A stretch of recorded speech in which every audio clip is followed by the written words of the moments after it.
Welcome. This is Fashion, Art and Media, and today we have such a great topic. A topic that is going to be interesting to everyone, and my guest is very passionate about what she's going to say because with this topic, she has been really affected, so she might get actually a bit emotional, but you understand it's a big topic. Welcome. Please introduce yourself and tell us a bit more about this topic. Hi there, my name's Jacqui Johnston and I'm a former employee of Debenhams Aberdeen. I worked for GUERLAIN, which is the most exclusive, oldest cosmetic perfume house in the world. And I was made redundant from Debenhams at the end of March 2021. I have been on the radio, BBC Scotland last week. I have been on STV News, and I've also been in the Evening Express telling my story and about how this has affected others. Wow. So since last month, you actually don't have a job. Is that what you're telling us? Yes. So my age, I am a 52-year-old woman who is on her own. And I actually found out that I was being made redundant in January. Myself and other employees at Debenhams, although I worked for GUERLAIN, obviously Debenhams was the host store for our company. And we had high hopes that Debenhams would find a buyer and that would be hopefully before the end of January, maybe into February, we'd have a last minute save. But no, unfortunately not to be. I spoke to my area manager because I had been working with GUERLAIN for 3.5 years, but I'd been in retail for over 30 years. I also used to work for Parfums Christian Dior. So Parfums Christian Dior and GUERLAIN are part of LVMH, which is the biggest fashion house conglomerate group in the world and the richest, I think, second rich company in the world when it comes to luxury goods, yeah? And I'm sure as you're a fashion designer, you know how Louis Vuitton and brands like that are out there.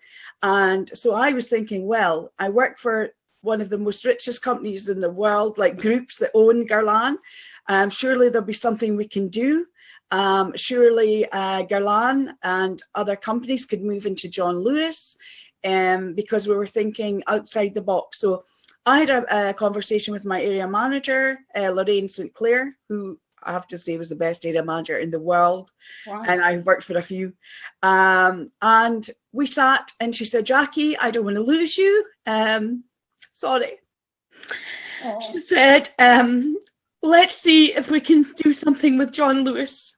Because in other cities, John Lewis has GUERLAIN in it, along with the formerly Debenhams and some own independent stores, yes?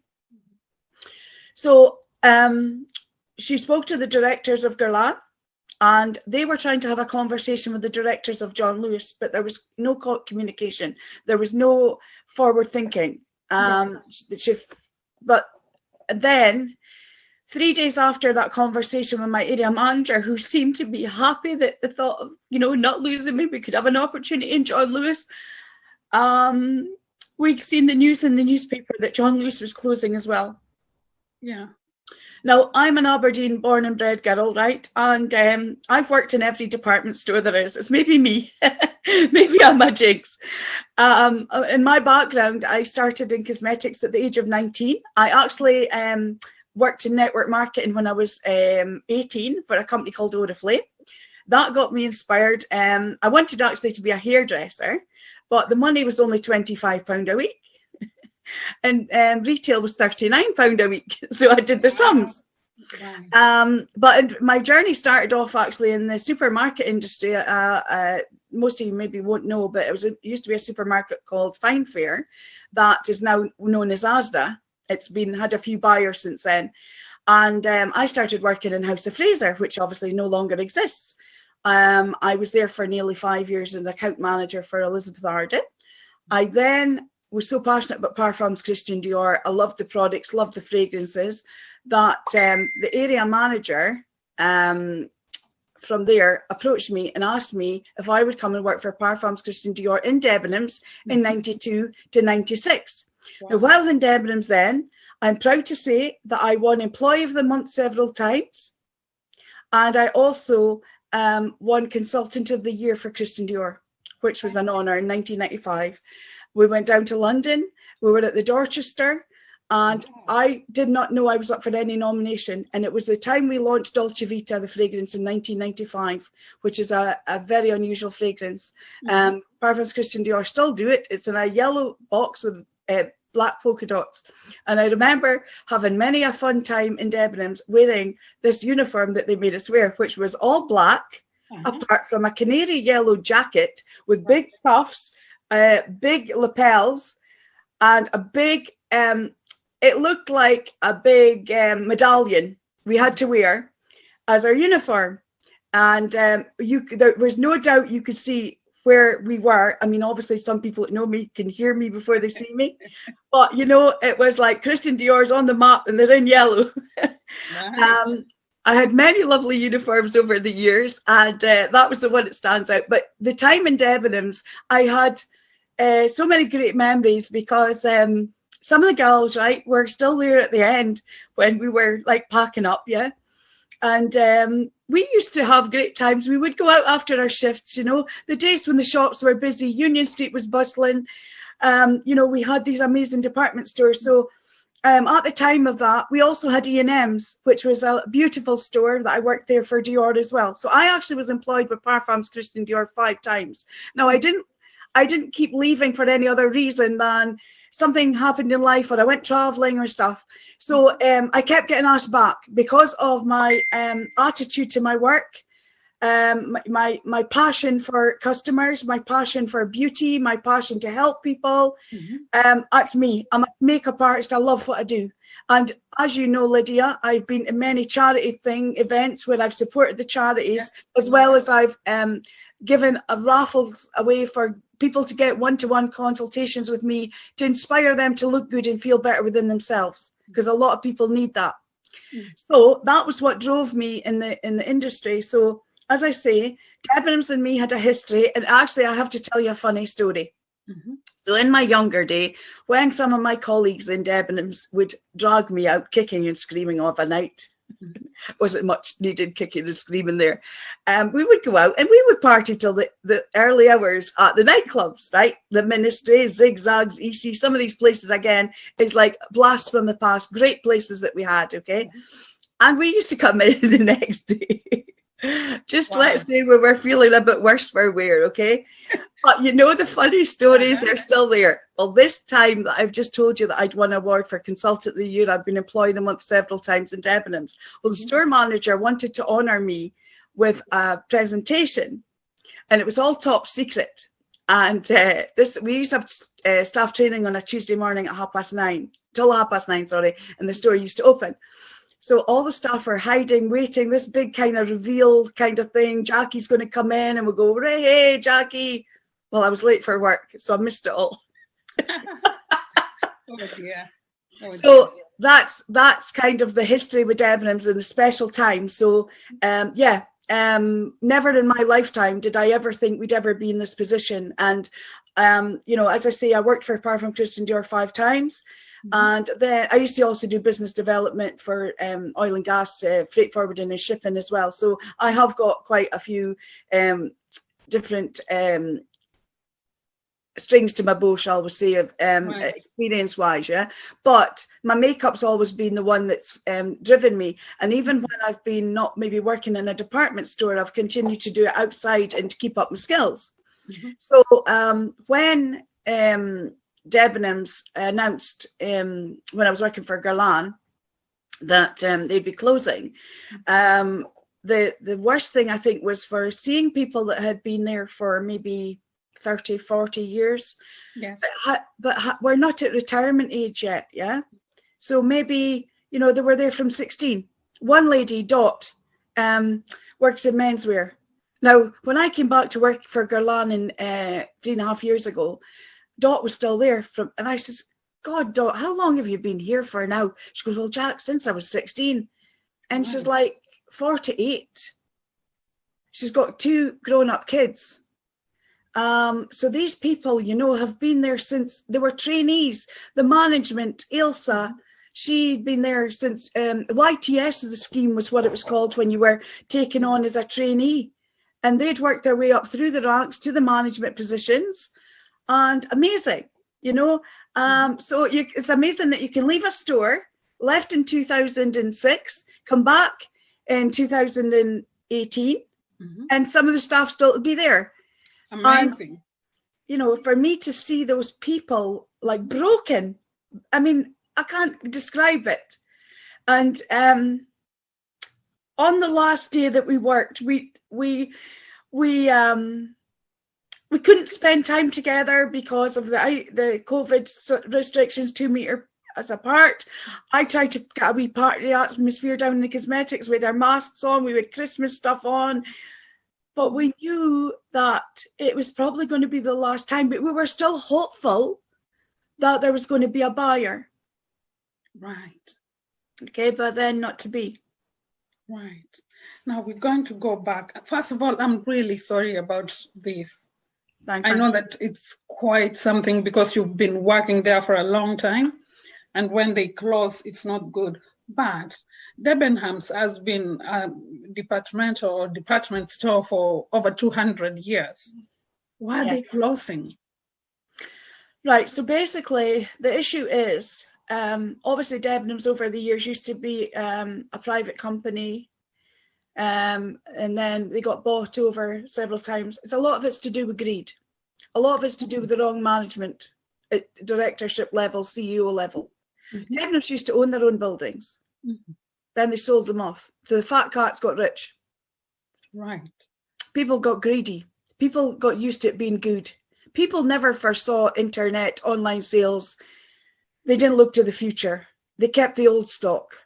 So, for example, me, like, obviously I'm old school, so we used to have an order book. We used to place orders for the stock so people could come in and purchase. So we would, as an account manager, which was my job role, I would have a team of staff, but it was up for me. The bottom line stopped to me and the department manager to have the right stock. Now that would be exactly the same for any department in that store. They would have someone that is the manager of that department, would know their stock inside out, back to front, know what stock you need to hold, know what your turnover was, what you sold last week, 2 weeks ago, whatever, and then you'd replenish the same stock.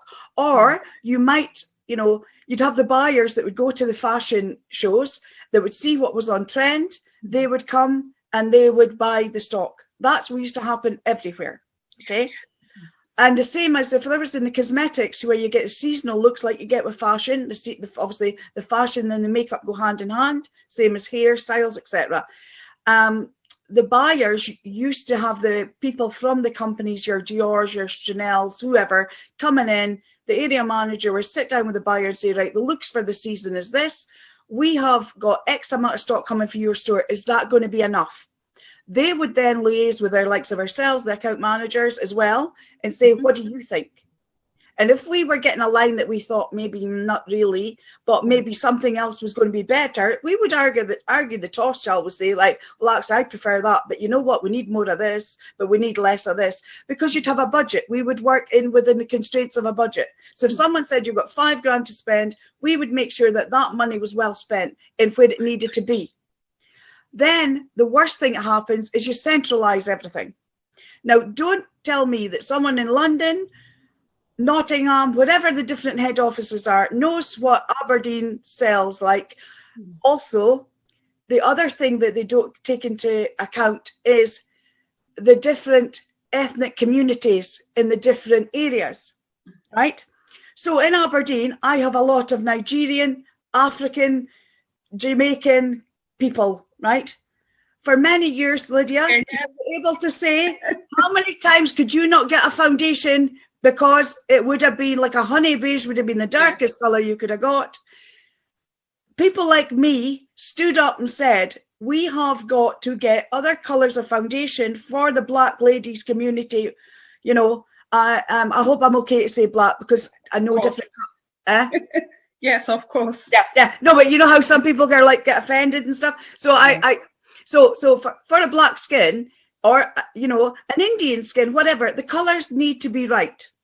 Now, the great thing about companies like Parfums Christian Dior, Fashion House, know that. But we used to have to fight to get those colors in store. Right. Okay, so we need to hire the number 30 honey beige, toasty beige. It's still not dark enough. It's not the right tone. So that's what we used to do. So that was part of my job. Then it gets centralized. They don't know, right? So they would send me also Scottish skin. Scottish skin can be blue, white. And I'm quite Mediterranean color for me. I always think my dad or my mum must have had ancestors somewhere in the Mediterranean, because I've not got a Scottish sort of skin tone. But, you know, for me, my colors would change summer to winter. So I would need a darker color in, a darker color in the summer and a lighter color in the winter. But sometimes these central offices, order departments, would send in what they think you need. And they would miss out the lightest color that I need, the 00s, the 01s. And they would miss out the number 5s and the number 6s, which was for the African skins. So we used to be button heads and going, please listen. And I remember a really good example I can give you is when I worked for Parfums Christian Dior in Boots. We had an operational system, but we also could speak to the buyers. So I would phone and I'd speak to them, and it was just honestly like any call center you could phone up, right? You're on to O2, Sky, whoever, and they're reading off a script, right? If you throw something in the mix, like they don't know what to say because you've absolutely, they're astounded thinking, no, I don't know what to say, I don't know what to say. So I was on the phone, and I remember it clearly, and it was about lack of stock, and it was again about popular lines, and I would be on the phone saying, listen, darling, I have done this for many years. You really need to listen to what I'm saying. I'm not arrogant. I'm just telling you I need this because we're losing sales, because you guys are not listening, because you guys don't have the experience. You don't know what sells in Aberdeen. You don't know what my customers are asking for. We're losing money. And this is what's going to happen to other businesses if people like yourselves don't listen. And that is the truth. And that is what's happened on a big scale. So whether you're working for Parfums Christian Dior and Boots, or you're in GUERLAIN, in Debenhams, or you were in some of these other John Lewis, if the central offices and head offices don't listen to the staff that know what they're speaking about, that's when issues happen. Now, I'll give an example. Prior to Christmas, I received stock that I couldn't sell in a month of Sundays, that it was no use to me. And this was through somebody in Debenhams head office thinking, oh, we'll send that to Debenhams Aberdeen. We'll send that. And honestly, I had a lady, Donna Ross, I have to give a mention to. She used to come in voluntary to help me because she's a wonderful lady. She's ex-GUERLAIN. She's a makeup artist who's been out of work because, again, her work's been affected. And she's a freelance. She does models and fashion shows all over the world. And I'm so privileged she came to help me. And she was like, Jacqui, what's going on with the stock?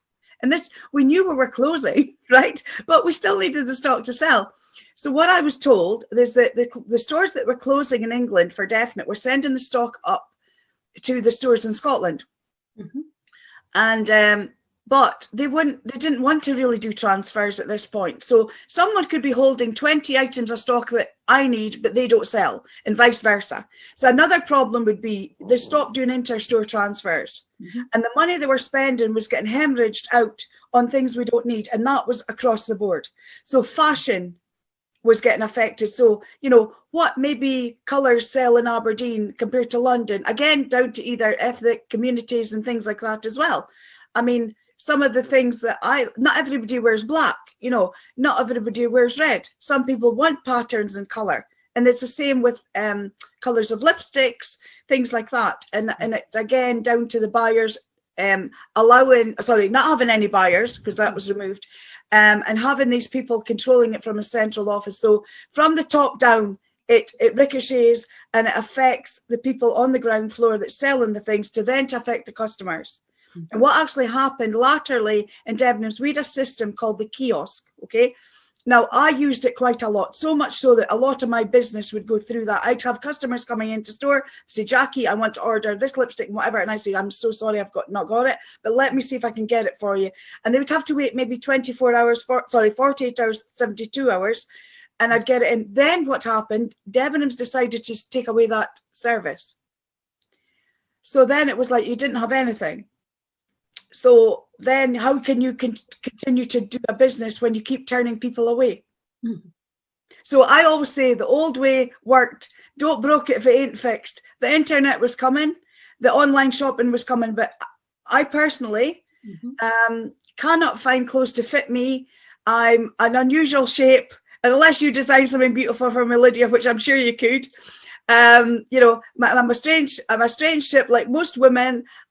I've got a big bust. I've got waist. I've got stuff going on, and same with shoes. We can't all do it online. We need to be sitting down, trying things on in store, trying our makeup on in store. Although I know you, Lydia, I could tell you what would suit you, but I'd much rather put it on your face because you're a beautiful woman and color looks great on you. So for me, they've taken away the people to do the skills, to do the job, to help the customers. So they've taken away the customers' enjoyment of shopping. They haven't just closed the stores and affected the staff because we've got nowhere to shop either. Right, of course. I understand. So why do you think they were not giving you the right type of materials or cosmetics that you wanted? Because I think they weren't buying any stock and they were just sending out what they had in I see. Okay. They weren't spending any money. Just give you the stuff that nobody was buying. Because again, they don't know what the products were. So again, there was ignorance there. Ignorance is the whole cause. You know, knowledge is power. If you know what colors are going to sell, you're going to buy them up. If you're just like randomly haven't got a clue about cosmetics, and you know, no disrespect, but if you're putting someone that's not interested in this thing, they don't care what a purple lipstick is or a pink lipstick is or a pink blouse or a purple blouse or whatever it is. They're just like, yeah, order 10 of them, order whatever of them, send it to that store, send it to this store.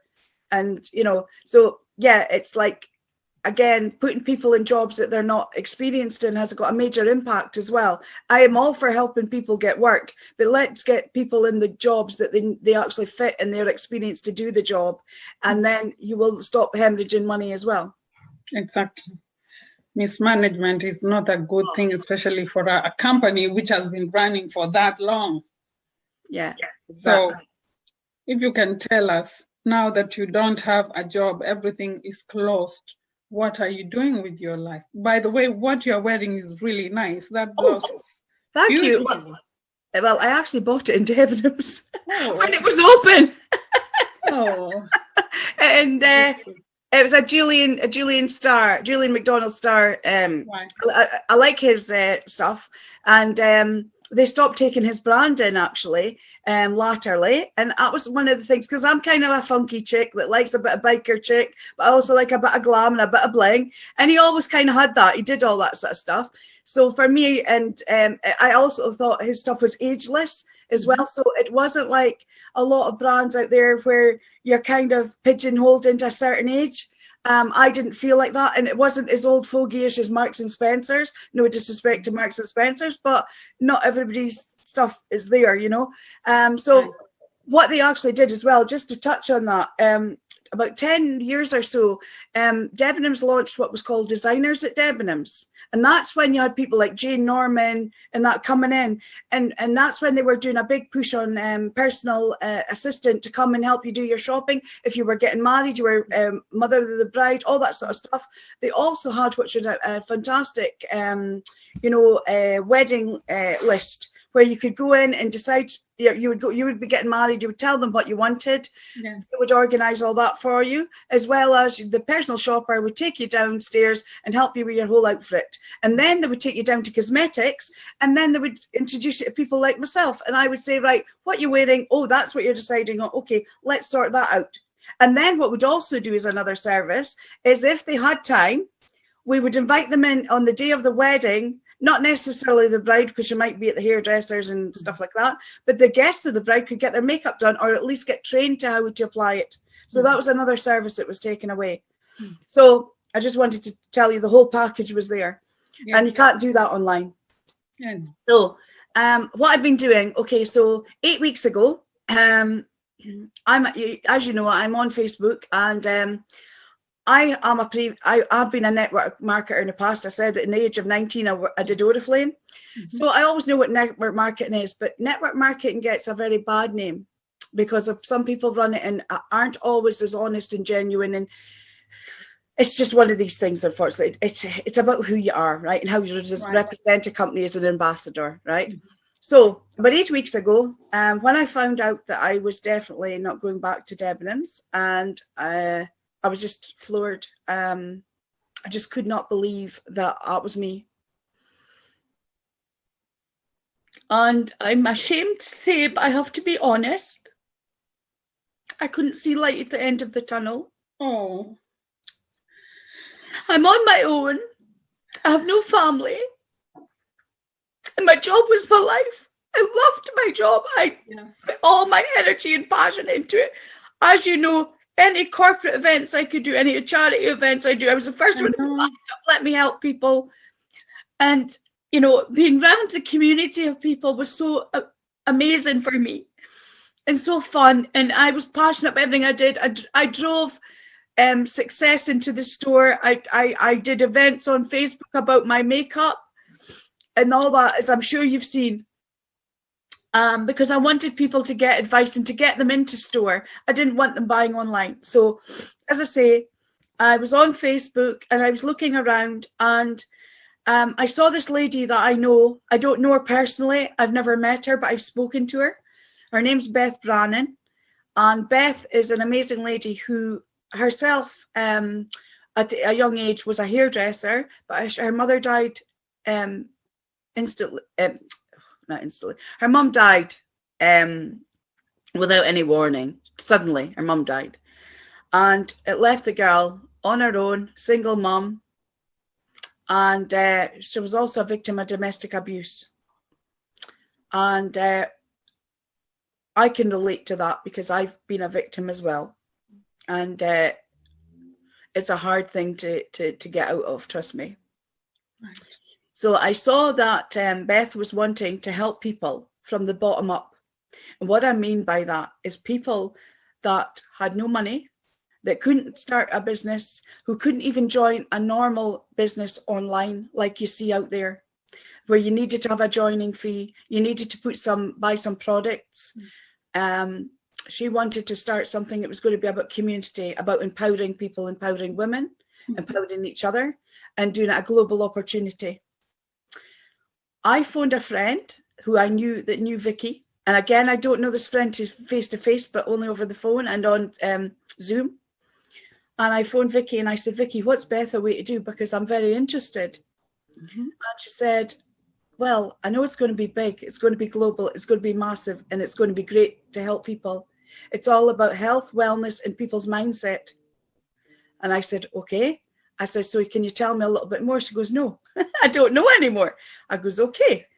So Vicky then started a group called Mindset Motivation, which was to help people like myself get our mindset back up and running, to a positive mindset, to go on to her Zooms for people that wanted to join the business. Because if you're in any business, your mindset has to be 100% right. It's got to be 80% mindset, 20% work. If your mindset's wrong, it doesn't matter. You go into work saying, I'm going to have a shit day. Guess what? You're going to have a day, right?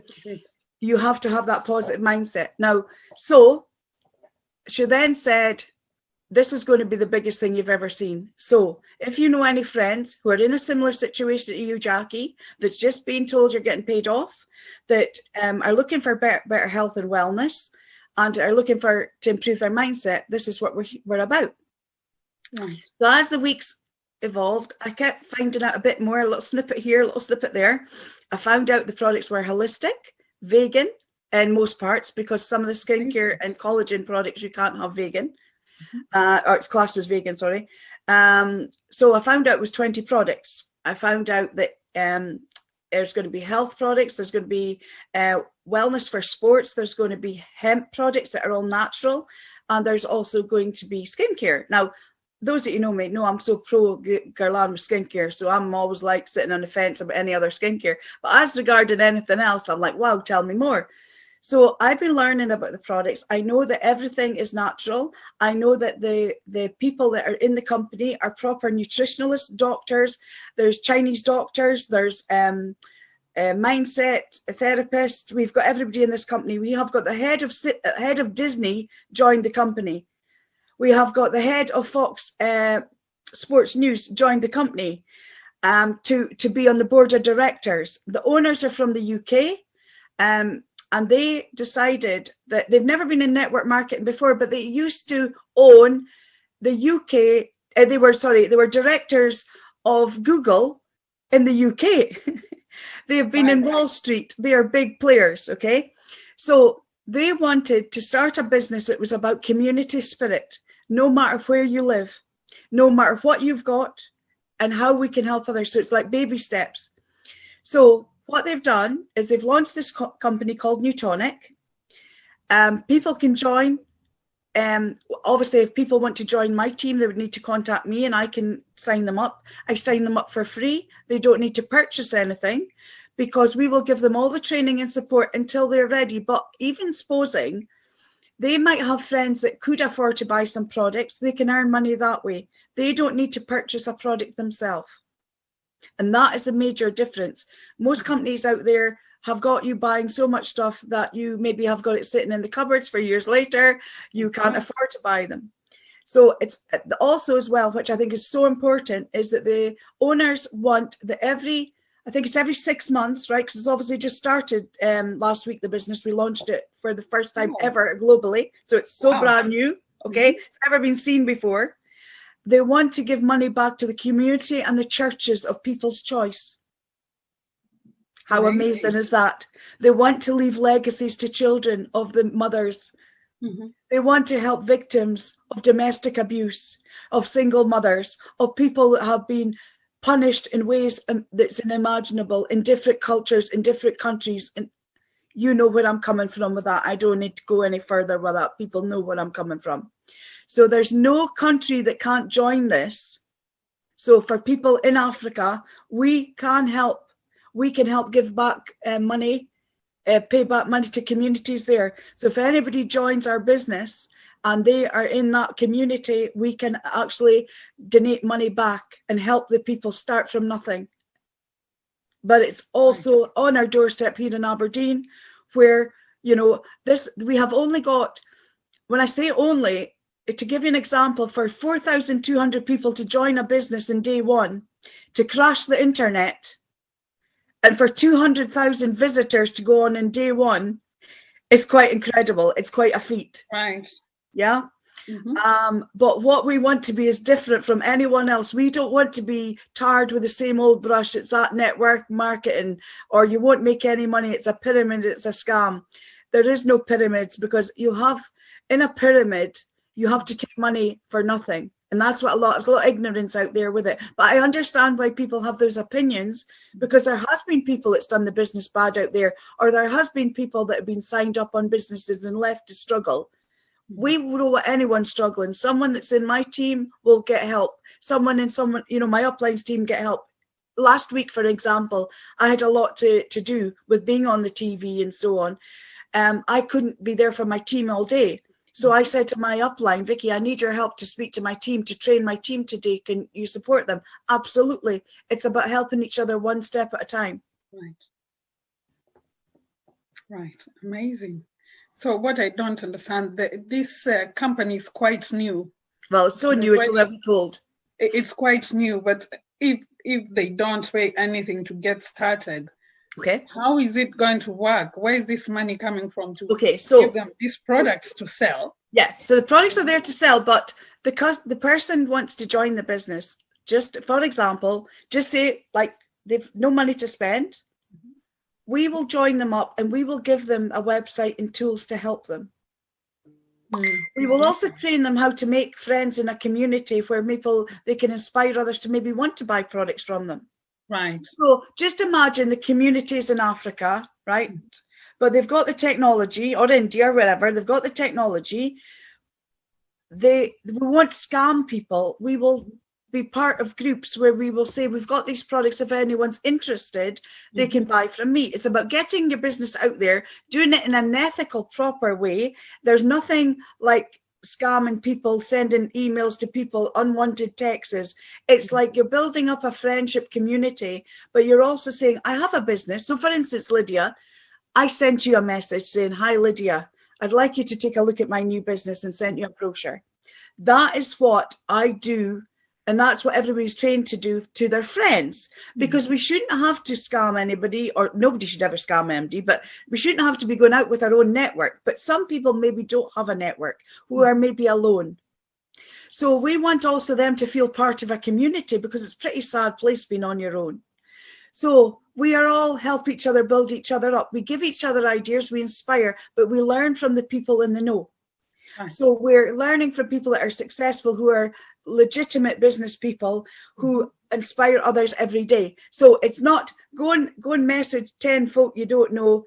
No, it's help you get there where you need to be. So the reason I say they don't need to have any money is because they get the website provided. When you give them the training to be able to find other ways of connecting with people, you have a conversation. I've just started a brand new business. The products are natural. Do you want to have a look? Now, the worst thing the person can say is no, but she might say yes. You might get 100 people say no. You might get that one person say yes. It's just about networking. And if you've got the tools to do the job, it's not costing you money for a website. You know, if you start a traditional business, it's thousands. You need business cards, you need, well, maybe not so much business cards now, but I still like a business card. But, you know, you need a lot of things to start the business, to have your property, your premises and everything like that. Newtonic pay us 6 ways, not just through selling products. There's other ways. But I'm not going to go into that because that's part of what they learn when they join. But to have a little website that you can send out to your friends and a little electronic brochure, that's ways of people seeing what you've got. Right. And then obviously you've got your social media platforms where you can go on, you know, YouTube, Facebook, etc., and say, hey, I'm so-and-so, I've got these great products. Do you want to come and have a look? People then ask you questions. But you know what, more than anything, if you believe you can do it, you can. And that's what I've learned. It's not about worrying, how am I going to get there? How much do I need to spend? I just need to manifest, you know what, it is going to work. I'm going to get a great successful team. The products are going to be amazing. Now, I haven't tried the products yet. I've ordered 3 products out of the 20. I've ordered the weight loss one. There's a weight loss product because I've put on quite a few stone or, you know, kilos, whatever way people think, since the first lockdown.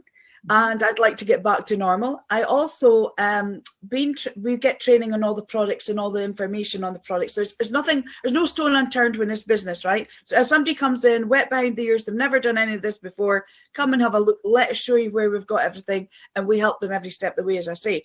But what we had that was really interesting the other week was the nutritionalist was speaking about what's in the products and what benefits is that to the product and the person. So, for instance, some products are like anti-inflammatory, some are like to help with pain management. We have got testimonials for people that have migraines, digestive problems, because everything starts in the gut. So if you don't treat this right, everything can be wrong. That's to do with mindset, depression, joint pain, IBS, Crohn's, diabetes, you name it. The list is as long as my arm. But the 6 testimonials that we got was people that tried these products prior to the launch. Okay, there will be more testimonials coming out because I'm waiting to receive my products. But the products that people mentioned was anxiety. One lady said that her anxiety was so through the roof that she can't control it anymore. She didn't no longer want to be on the medication you get from the doctor because it was actually frying her out her mind. She couldn't concentrate. She couldn't focus. That one product she took helped her anxiety work in 5 minutes. The other thing about the company, what they're trying to do is get people off the nasty pharmaceutical drugs that actually have side effects, which is really important because I have friends that have had, one of my friends, Judy's had a transplant for a kidney and a pancreas twice, 1 kidney, 2 pancreases.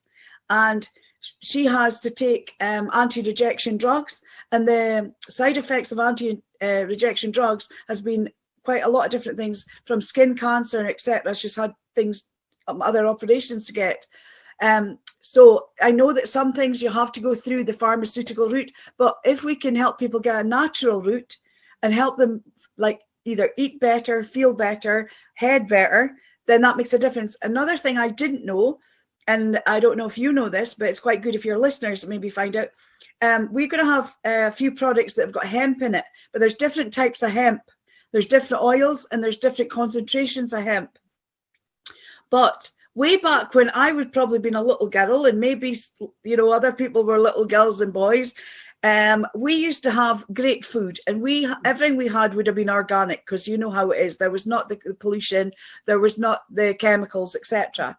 But the effect that has on our body is also another thing. But the nutrients that you used to get from your food, your natural vitamins and minerals, are no longer in the food, and we need to take extra supplements to benefit us. But I didn't know that hemp used to be in the ground, and that hemp was why the food used to make us feel better. We had more vitamins and minerals. So anybody that's taking a good hemp product will actually probably notice they've got a benefit already. But I've actually ordered a hemp product called hemp gummies, because I'm not really one for drops and stuff. I just thought a gummy, quick, chew it, eat it, gone. And then I've also been looking at a product for ladies that for hair, nails and skin. Now, this is an internal product.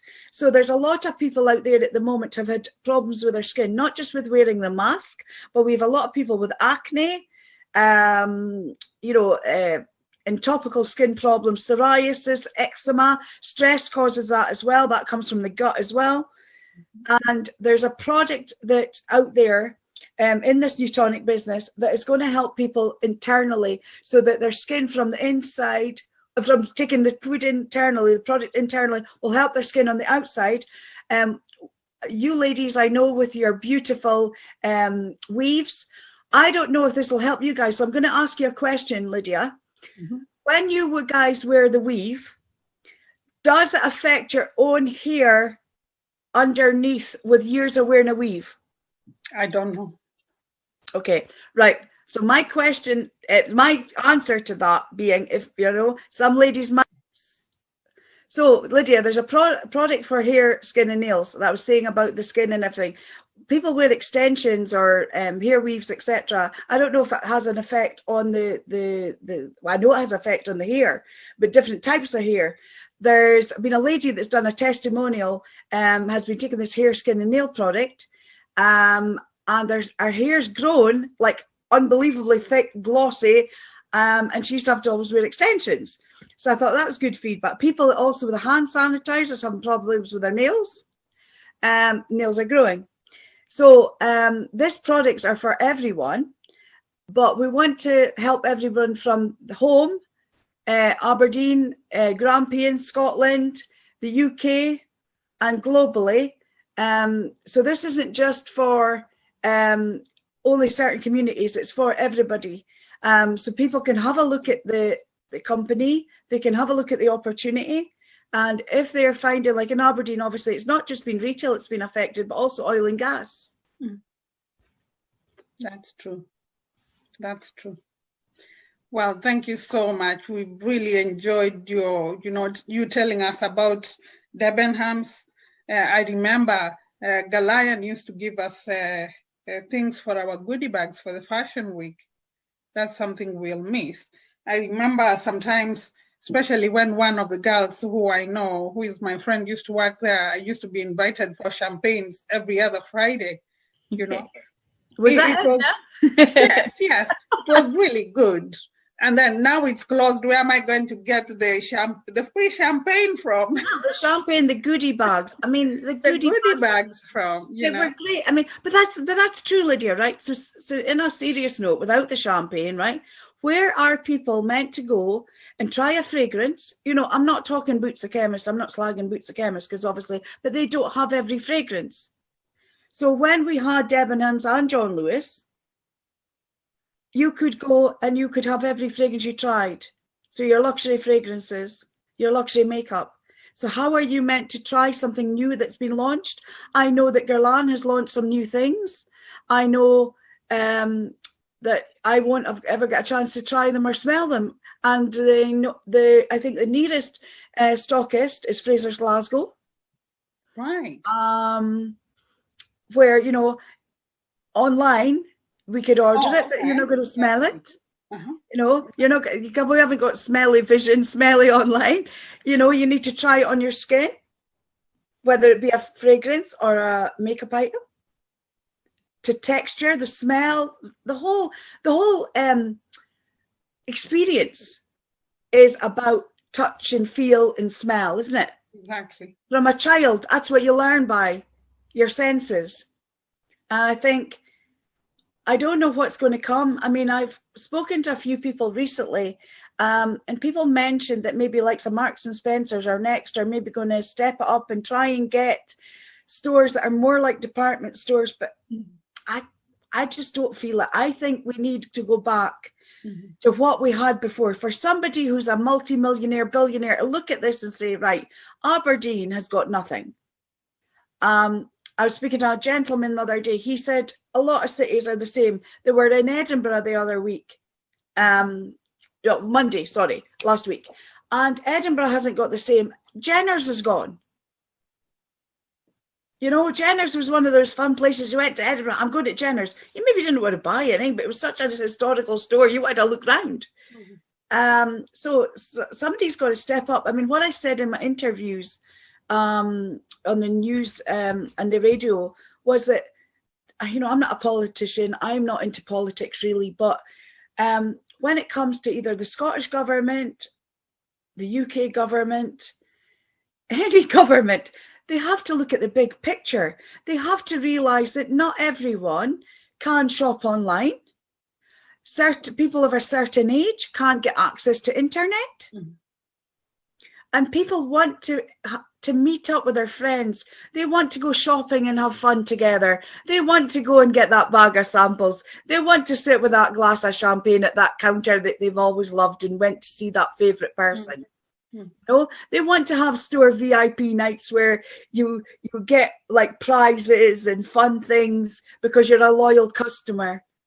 People want that and they haven't got it here. So my concern is that if nobody does anything about this now, what are we going to have in Aberdeen? Because, you know, I know that they were trying to do some kind of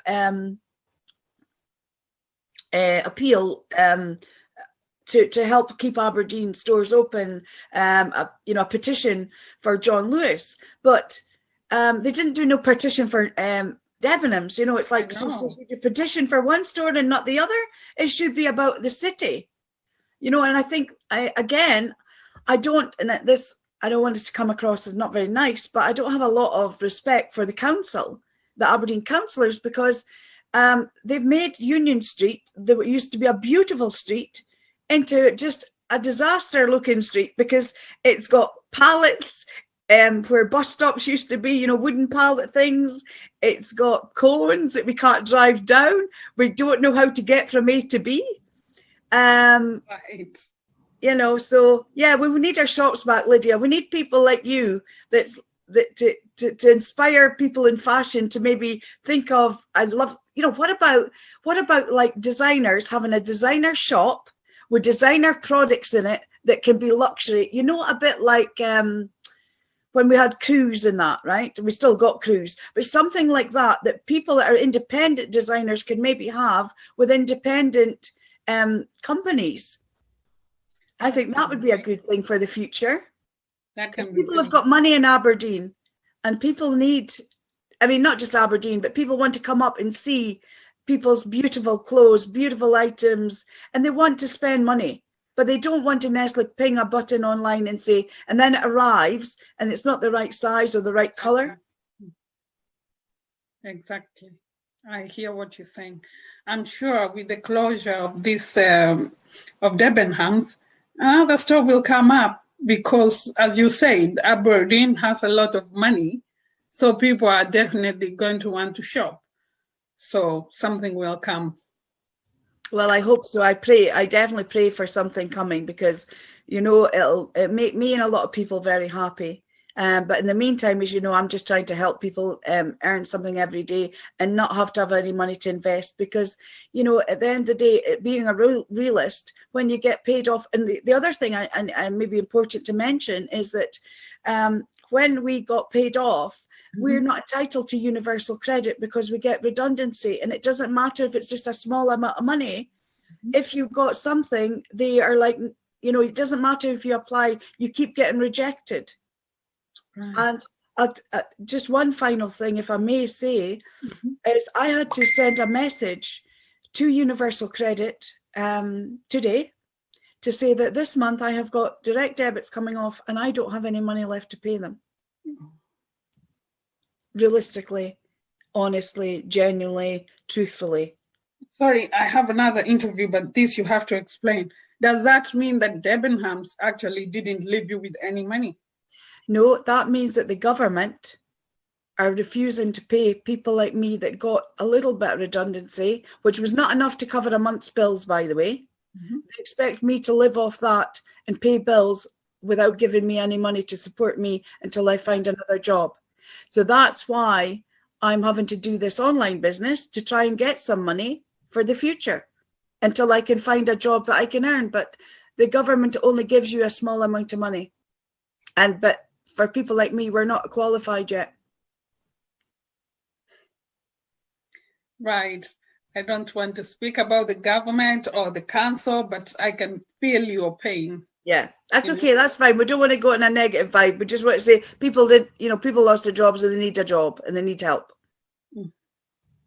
Well, can you tell us the name of the company that you've just started that, people can shop or start selling all over the world? What's the name? Certainly. So the company's name is New Tonic, and it's spelled N for November, U for uniform, and tonic, as in like gin and tonic. Yes, okay. All one word. And if they want to message me, Jacqui Johnston, I'm on Facebook, and I can happily send them a link and they can join for free. And I'll be more than happy to support them and train them and develop them into happy people. So with this interview, you're going to put a link. You're going to give me a link and we'll put the link with this so that viewers, if you want to join the company, you will get Jacqui's link and then you can take it from there. Yeah. And I also can add, if you want, I can give them a little, I've got an electronic catalogue that they can, even if they don't want to join, they can just have a little look. And shop.